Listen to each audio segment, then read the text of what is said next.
అయితే 2024 మే నెలకు సంబంధించిన శ్రీవారి దివ్యానుగ్రహ విశేష హోమం మరియు దర్శనం టికెట్లను ఏప్రిల్ 25వ తేదీన అంటే ఈరోజు ఉదయం 10 గంటలకు టీటీడీ వారి ఆన్లైన్ యాప్లో విడుదల చేస్తున్నారండి. ఈ దివ్యానుగ్రహ హోమం టికెట్లతో మీరు దర్శనానికి కూడా వెళ్ళొచ్చండి.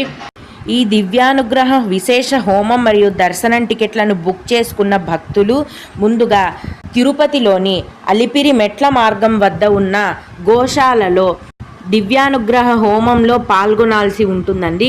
పాల్గొన్న తర్వాత అదే టికెట్తో కొండపైన ఆ రోజు మధ్యాహ్నమే మీకు దర్శనం కూడా ఉంటుంది. ఈ దివ్యానుగ్రహ హోమం టికెట్ల యొక్క ధర అనేది ఇద్దరికి కలిపి 1600 రూపాయలండి. ఒక ఐడితో ఇద్దరికి ఈ టికెట్లను మీరు బుక్ చేసుకోగలరు. కనుక 300 రూపాయల దర్శనం టికెట్లు బుక్ చేసుకోవడానికి ట్రై చేసి దొరకలేదు